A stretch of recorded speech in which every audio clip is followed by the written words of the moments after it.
بہت جلد لوگ آپ کی جلیل القدر شخصیت سے متاثر ہوتے چلے گئے۔ ان متاثر ہونے والوں میں ایک نمایاں نام شیخ نظام الدین مولا کا تھا، جو خواجہ نظام الدین اولیاء کے مرید بھی تھے اور انہیں خواجہ نظام الدین اولیاء نے خلافت بھی عطا فرمائی تھی۔ وہ سب سے بڑے قدردان تھے آپ کے۔ ان کو جو بھی رسوخ فی العلم حاصل تھا، اس کے نتیجے میں انہوں نے شرف الدین یحییٰ منیری کی پیشانی پر جگمگاتے ہوئے اس نور ولایت کو دیکھ لیا تھا۔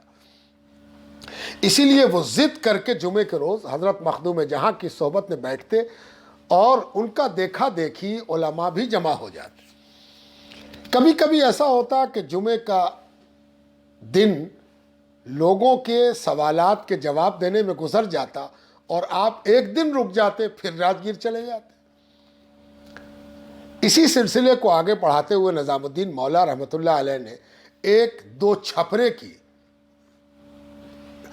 چھپر کا ایک کمرہ آپ کے لیے اپنے پاکیزہ مال سے، اپنی پاکیزہ پونجی سے اس 2 چھپرے کی تعمیر کرائی جو ان کے بس میں تھا، اور اسی میں حضرت مخدوم جہاں کو قیام کے لیے مجبور کیا کہ حضور آپ صاحب علم ہیں، اور اگر کوئی آپ سے علم سیکھنا چاہے تو آپ پر فرض بھی ہے اور ہم سب کے لیے یہ لازم بھی ہے کہ ہم جو چیز نہیں جانتے ہیں وہ آپ سے پوچھیں، اور آپ پر لازم ہے کہ آپ ہماری نادانی کو دانائی سے بدلیے۔ اس طرح حضرت مخدوم جہاں کا تھوڑا تھوڑا قیام اس حجرے میں ہونے لگا۔ اس تھوڑے تھوڑے قیام نے گویا آپ کی صورت جیسی ذات کو لوگوں کے درمیان معروف اور معتبر بنا دیا۔ اس قدر شہرا ہوا کہ عوام تو عوام، خواص کو بھی پتہ چل گیا کہ شیخ شرف الدین احمد یحییٰ منیری راجگیر میں مقیم ہیں اور وہ آتے ہیں بہار شریف، اور ان کی گفتگو میں اس قدر لذت، دلکشی اور دلچسپی ہے کہ جو ایک بار سنتا ہے وہ ان کا دیوانہ ہو جاتا ہے۔ بات اتنی معتبر اور مستند ہوتی ہے کہ بڑے سے بڑے اعتبار کھوجنے والے کو بھی آپ کی گفتگو سے قرار آ جاتا ہے۔ یہ شہرہ اتنا پھیلا کہ بادشاہ وقت محمد بن تغلق کو بھی اس کی خبر ہو گئی، اور محمد بن تغلق نے مقتے یعنی اپنے وقت کے گورنر کو یہ فرمان بھیجا کہ میں بلغاریہ کا ایک مسلح بھیج رہا ہوں، یہ مسلح شیخ شرف الدین یحییٰ منیری کے لیے ہے، لیکن تم 2 کام کرو۔ پہلا کام یہ کہ ان کے لیے ایک خانقاہ بنوا دو سرکاری خرچے سے، سرکاری خزانے سے، اور دوسرا کام یہ کرو کہ وہ خانقاہ کے ڈیلی مینٹیننس کے لیے راجگیر کا پرگنہ خانقاہ میں نظر کرو اور اس کو قبول کرواؤ۔ اگر آسانی سے نہ لیں تو کوشش کرو کہ کسی ذریعے سے ان کو قبول کرا دیا جائے، اور جب خانقاہ بن جائے تو اس مسئلے کو ان کے لیے خانقاہ میں بچھا دو۔ اس سے یہ پتہ چلتا ہے کہ مخدوم شرف الدین یحییٰ منیری رحمۃ اللہ علیہ اس 2 چھپرے میں مقیم ہو گئے تھے۔ چنانچہ محمد بن تغلق نے کے حکم سے وہ خانقاہ بنی۔ معدن المعانی کے ملفوظ میں اس دن کا نقشہ بھی کھینچا گیا ہے جس دن بادشاہ کی بنوائی ہوئی خانقاہ مکمل ہوئی اور حضرت مخدوم جہاں اس مسلح پر جلوہ فرما ہوئے۔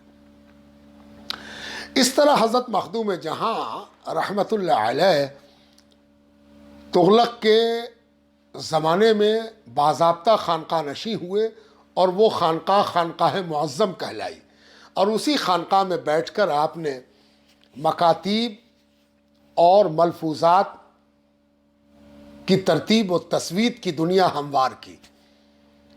اسی خانقاہ میں آپ کے 10 مجموعے ملفوظات کے تیار ہوئے۔ سیکوینس میں اگر بیان کریں تو ان میں سے 7 وہ ہیں جو آپ کے مرید خاص حضرت زین بدر عربی نے مرتب فرمائے: معدن المعانی، خان پر نعمت، راحت القلوب، مخ المعانی، گنج لا یفنا، کنز المعانی، ملفوظ السفر۔ یہ وہ ملافظ ہیں جو زین بدر عربی نے مرتب کیے۔ ان کے علاوہ 3 ملفوظ اور ہے، ایک مغز المعانی، دوسرا اسباب النجات لفرقۃ الوساط، اور تیسرا مونس المریدین۔ اس طرح 10 ملفوظ آپ کے مرتب ہوئے جو نہایت گراں قدر اسلامی موضوعات کو محیط ہیں۔ ان ملفوظات میں فقہ بھی ہے، تفسیر بھی ہے، عقائد بھی ہے، سیر و سلوک تصوف بھی ہے، تاریخ و تذکرہ بھی ہے۔ خوبی کی بات یہ ہے کہ اسلامی علوم و فنون کے وہ سارے ضروری عنوانات جو عوام و خواص کے لیے زندگی گزارنے میں لازم و ضروری ہوتے ہیں، ان سب کا تذکرہ ان ملفوظات میں آ گیا ہے۔ زبان اتنی پاکیزہ، لہجہ اتنا نرم، طریقہ ابلاغ اتنا اچھا کہ مبتدی، متوسط، منتہی تینوں اس سے فیضیاب ہو۔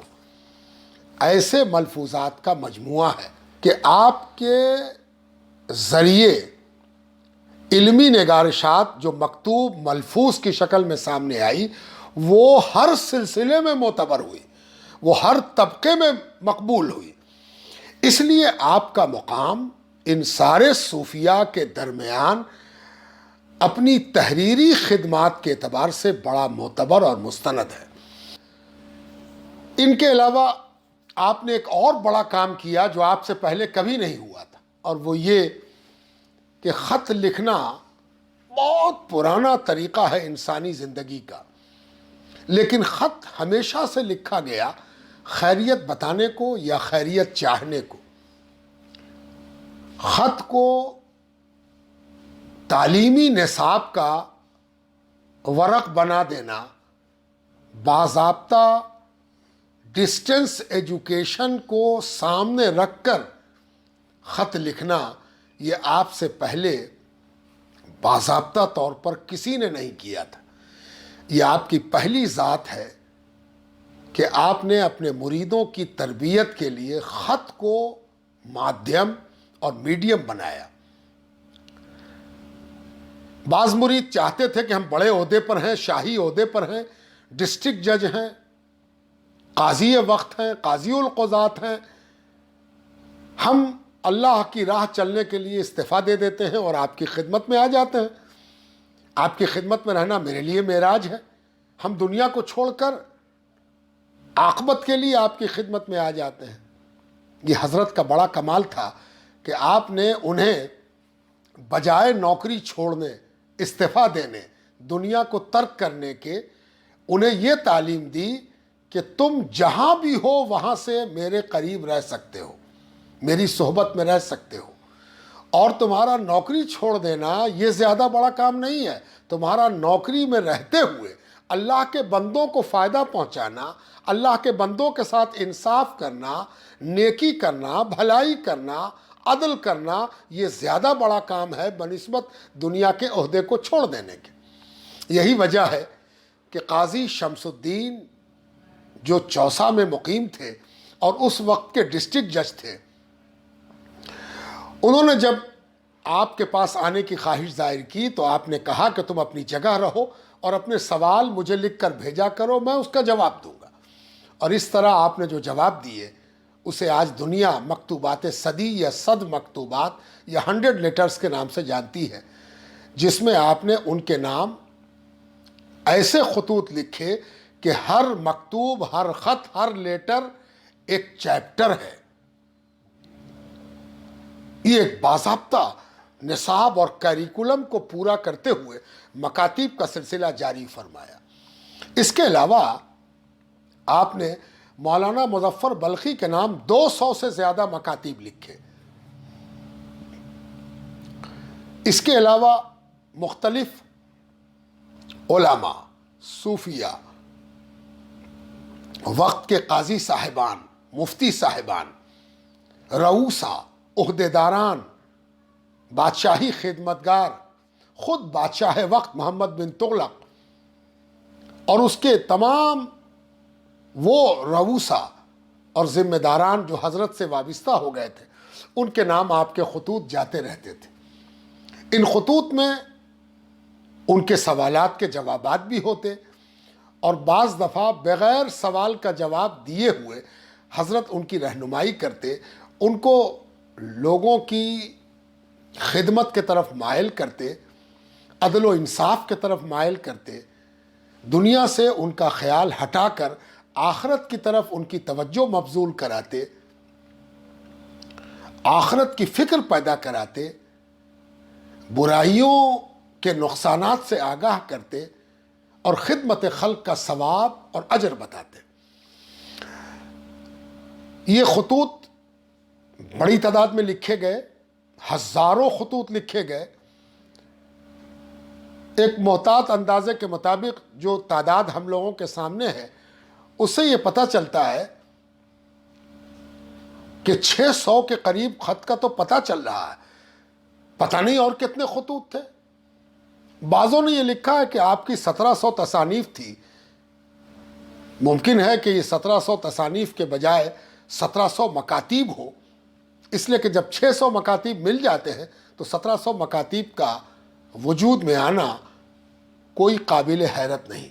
اس بر صغیر میں بزرگوں کی جو روایت رہی ہے، چشتیہ سلسلے کے، سہروردیہ سلسلے کے، نقشبندیہ سلسلے کے، قادریہ سلسلے کے جتنے بھی بزرگان دین ہوئے ہیں، ان سب میں مخدوم جہاں شیخ شرف الدین احمد یحییٰ منیری رحمۃ اللہ علیہ کو کچھ خاص خصوصیت حاصل ہے، انفرادیت حاصل ہے، تفرد حاصل ہے۔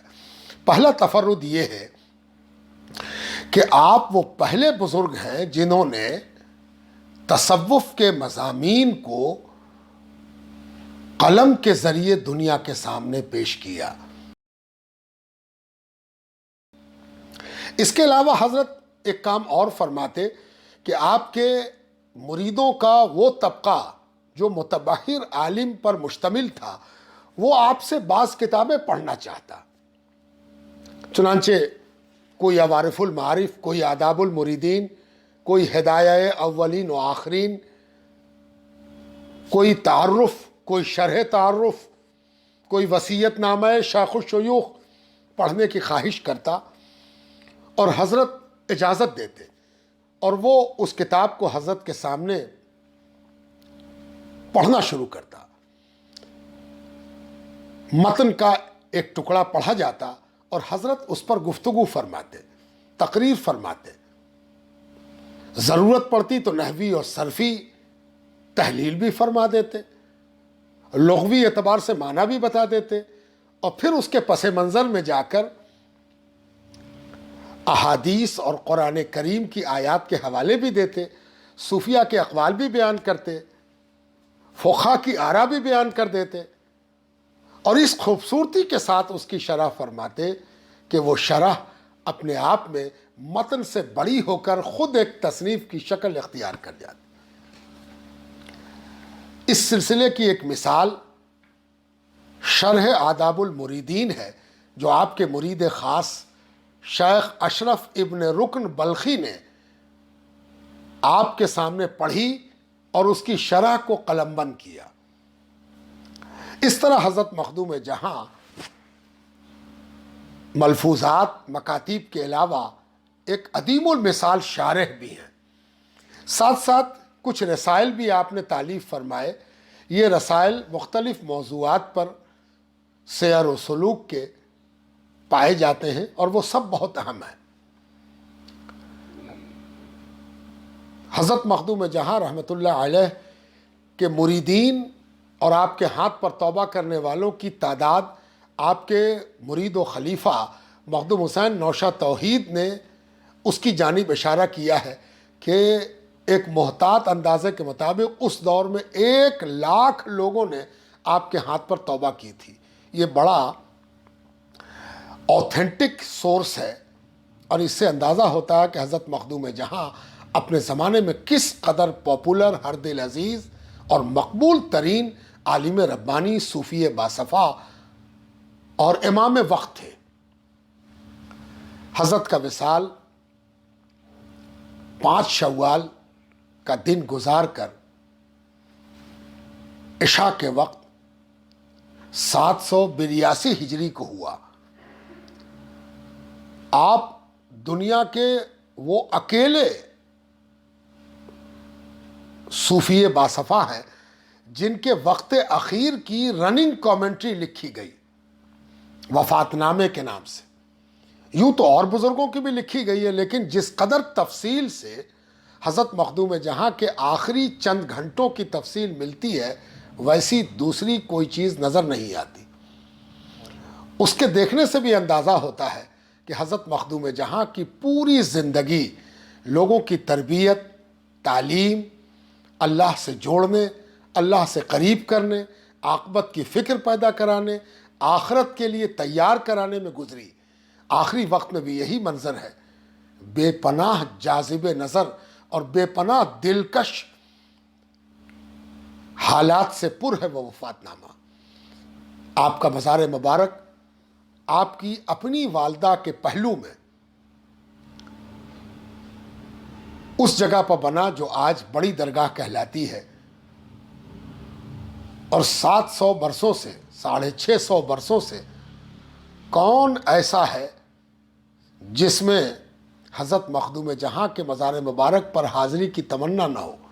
بڑے بڑے علماء، صوفیاء، مشائخ، اہل دول، اہل دنیا، اہل دل، چاہے وہ کسی مذہب کے ہوں، کسی مسلک کے ہوں، کسی مکتبہ فکر کے ہوں، وہ اس درگاہ پر حاضر ہونا اپنی زندگی کی کامیابی سمجھتے ہیں اور اپنی معراج سمجھتے ہیں۔